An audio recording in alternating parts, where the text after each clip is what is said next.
Hi, welcome to my video podcast where I try to share my adventures with a variety of crafts, which is right now mostly knitting. My name is Catherine. I live in the rural Midwest of the United States with my husband and our 2 daughters. I'm a mother, I'm a teacher, and I'm a knitter. So thank you for joining me today.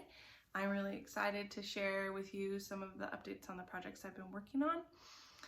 I have an almost finished object, and that is my daughter's Christmas sweater, which is the Bean and Olive pattern by Andrea Mowry. And I knit this, the second size of her pattern, for my 1.5-year-old, which I think according to the pattern would be like 2 or 3 inches of positive ease for her. So it looks mostly finished, but I ran into an issue that I want to share with you and see if you have any ideas for me. So first of all, I really did finish it. I have some loose threads because of my problems. This sweater has a extra stretchy cast on, but it's still a long tail cast on. And then when you finish the ribbing, it calls for binding off in pattern with the 2x2 rib, which unfortunately did not end up being stretchy at all. Like the rest of the sweater stretches, but the ribbing doesn't. I do love the way that this looks. I know not everybody likes the way that like in pattern bind off leaves kind of an edge there, but I like the way it looks and I like the way it matched the collar. I even went back, so from the body I knit on US size 5 needles and the ribbing I did on US size 3 needles, and I went back to the size 5 to do this bind off in pattern, and it still isn't loose. So then I was trying to decide what I wanted to do. I'm going to have to pick it out and do a different bind off, but I don't have a lot of experience. So all I know, the only other thing I've done is like a 1x1 rib tubular bind off with like a sewn bind off. So like, I've heard that you can do that with 2x2 ribbing, but you have to rearrange stitches. I think Andrea Mowry was like just talking about that on one of the videos of hers that I watched. So I went and I looked up how to do that. And when I got done with the first sleeve, I went ahead and I did that. And that is pretty stretchy. It's stretchier than my color work. More on that later. But I actually don't like the way that that looks. Maybe I would like it more after I blocked it. Can you see? I don't like it. I don't think it goes well with the collar. And I definitely don't want it on the bottom hem. So I was like stumped and I didn't know what to do. And so I Googled, bind off options, stretchy bind off options for 2x2 rib. And I found a lot of different options. And I'm not gonna remember what this one was.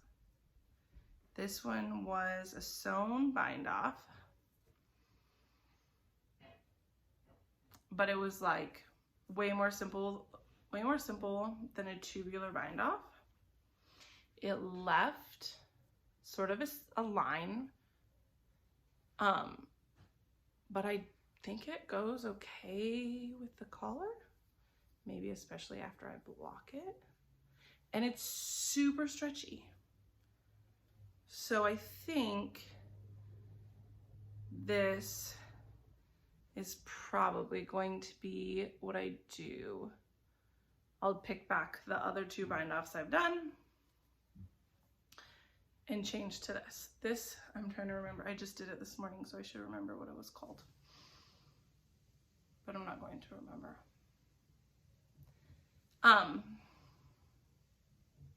I will, however, link the tutorial I used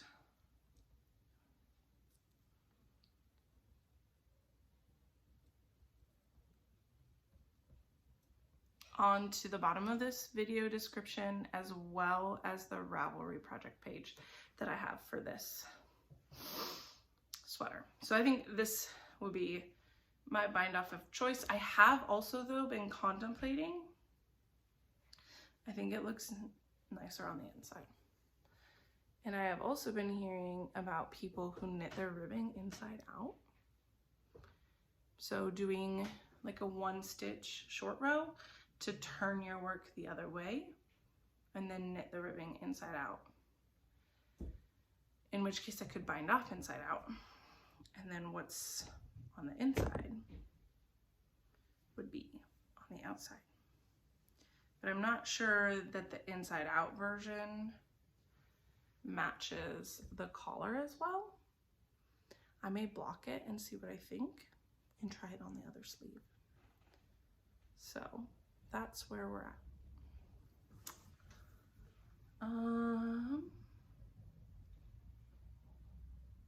I also found that working the sleeves was quite hard on my hands, even though they were so short. So there's like less than 50 rows here of sleeve. It's like 17, 6, and 8, and then a bind off. So that's actually close to 50. But my hands were kind of sore. I can't figure out, it might have also been from my Musselburgh, but I think it's from the sleeves. I could still work like 20 rows, but I couldn't like do a sleeve in one sitting.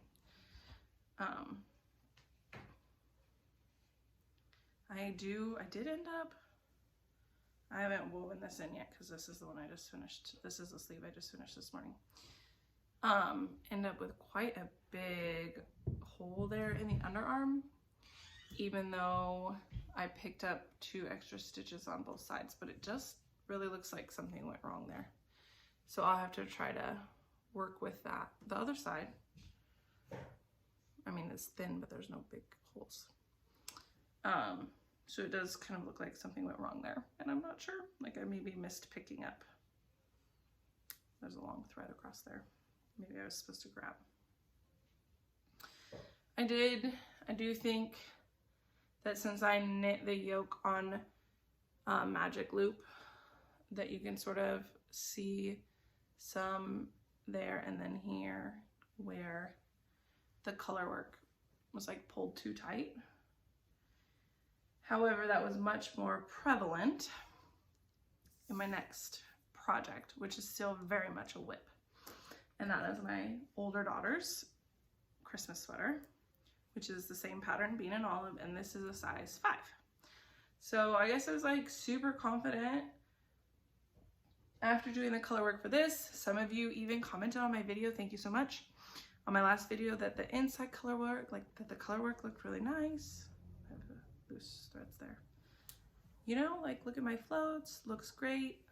I got the hang of it. So even though I only have like 1 set of size 5 needles, once I split this for sleeves, I decided and used up that first ball of yarn, I decided to cast on the sweater for my other daughter. Just thinking the goal is that they would get them about the same time. So the more work I can do on this before the first one is done, the closer they'll be to being done at the same time.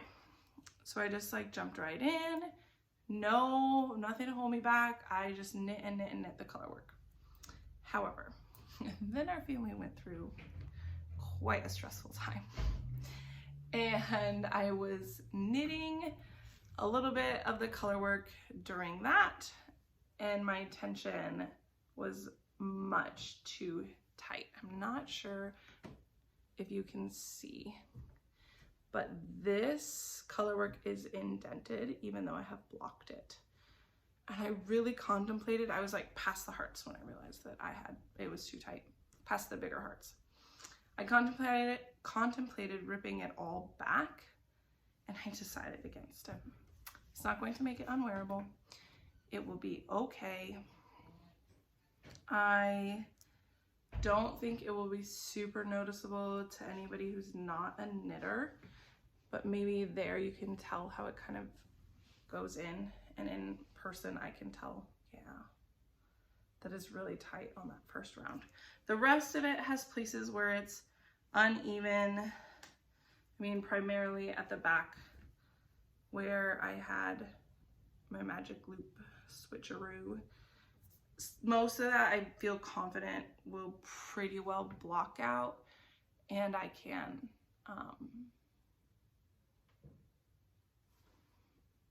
or I can like sew in anything that's too loose. So this is still the Beaded Olive by Andrea Mowry, and this one I'm knitting the size 5. Since I had a little bit of challenges with the color work here, I was actually really nervous to do the color work on the sleeves here, and I do feel like it's a little bit tight because it doesn't have the same amount of give as the rest of the sweater. But I'm not really sure if I should expect color work to stretch as much as plain stockinette. So maybe I'm being unreasonable. And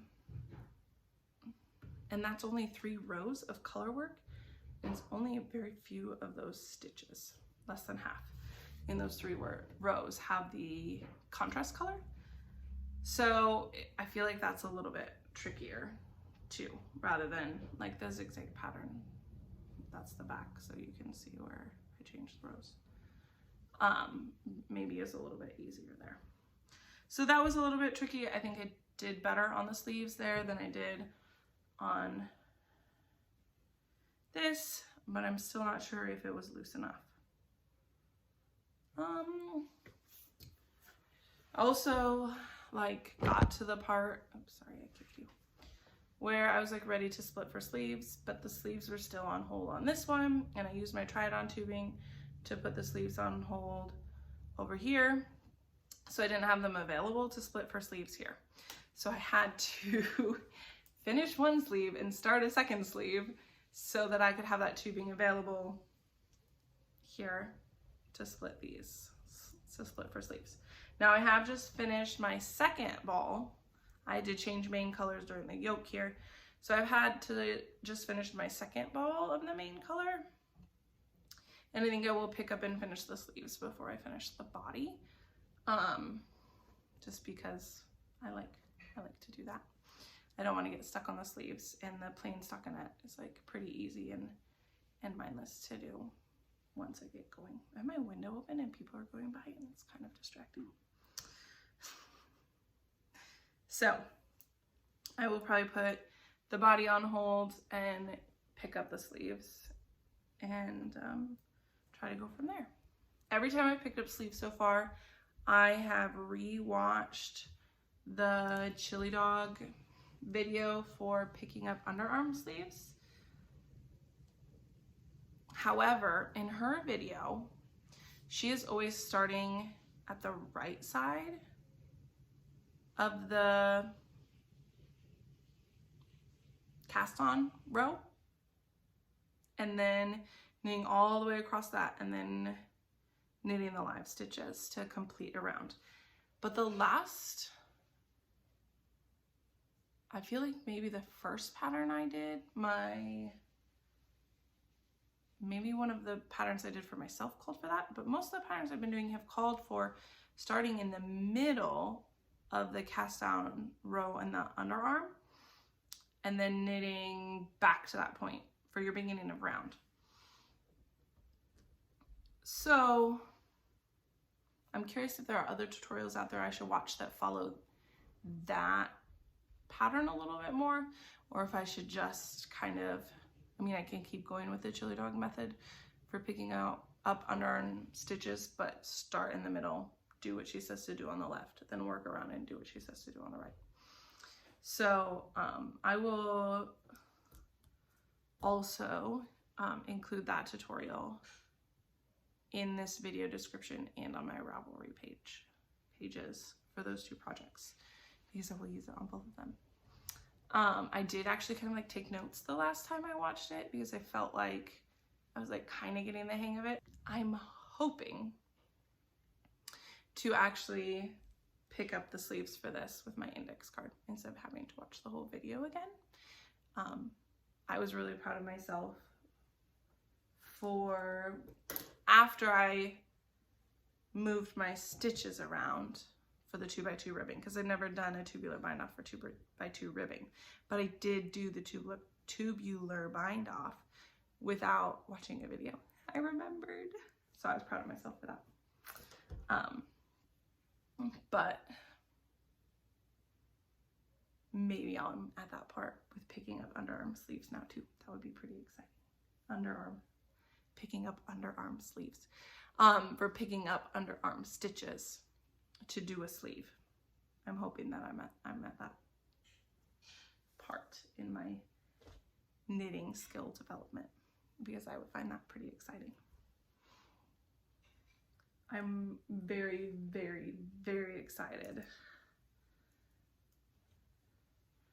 to have my girls wear their matching sweaters. I think they're going to look so adorable, and they are also super excited. My older daughter absolutely loves to match. My younger daughter is thrilled to be getting her own sweater, and she loves to try it on, and when she tries it on, she rubs it and she smiles, and she knows that it was made with love for her. So that makes me really, really, really happy to be able to do that for them.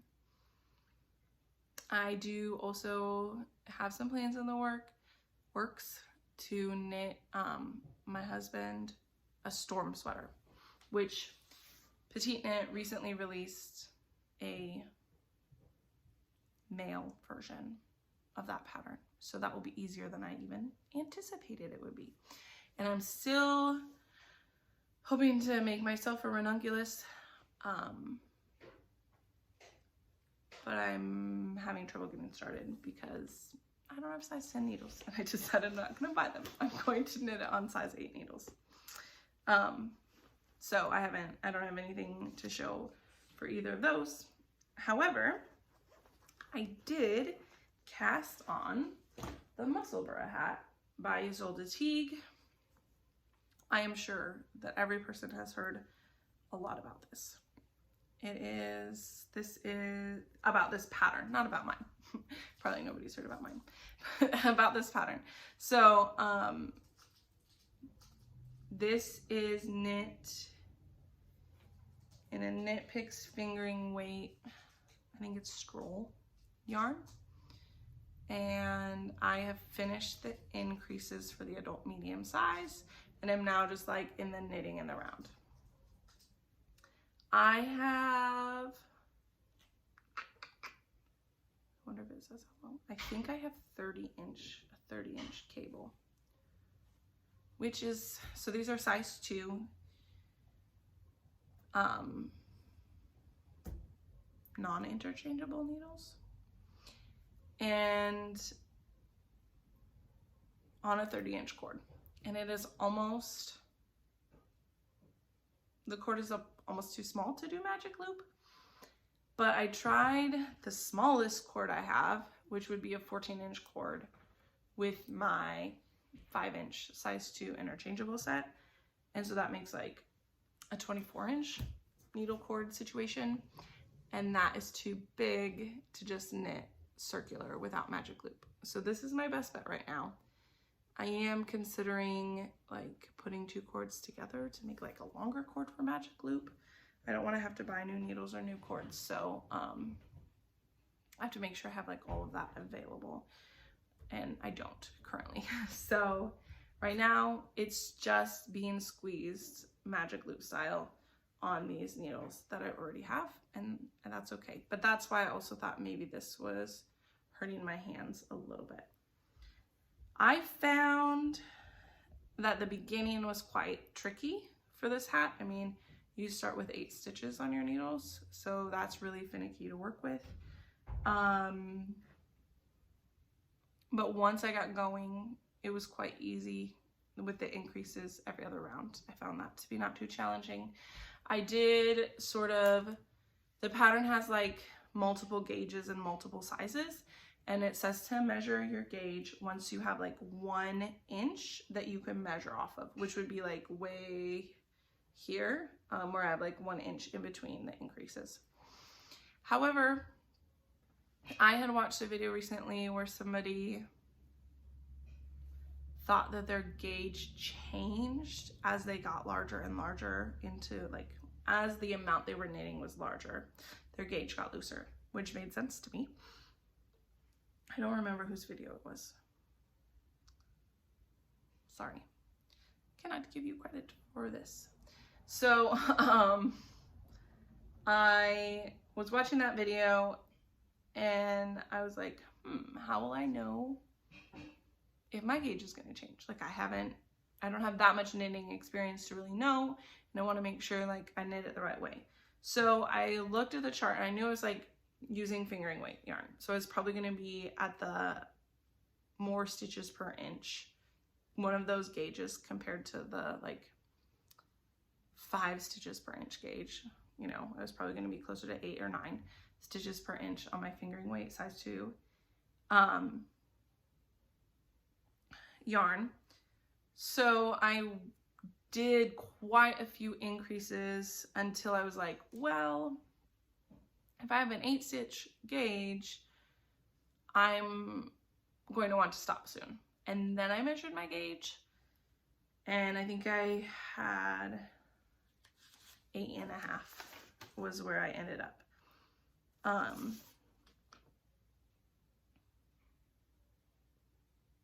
Maybe it's closer to 9. So I did the increases called for with an adult medium and a 9 stitch gauge. That's what's circled. So I followed that. That's how I waited as long as I could. I knew I was gonna need more than the 6 increases it took for me to get my inch to measure my gauge. So I went ahead and did more increase rounds before measuring to get as accurate as possible. I don't actually know, like, once this is washed, how it will react. It is a super wash yarn, so hopefully it won't like stretch to a point where it's unwearable. However, my husband was like sort of in between the adult large and the adult medium, and I'm making them medium. So a little bit of extra would probably not be bad. Yeah, I think that is all of my projects that I'm currently working on. I had been crocheting my daughter's purple cardigan, ran out of yarn, bought more yarn, have made no progress. And to be completely honest, I'm thinking of frogging this whole thing and doing something else. Originally, I had been wanting to do like a crocheted heart pullover, which there's a video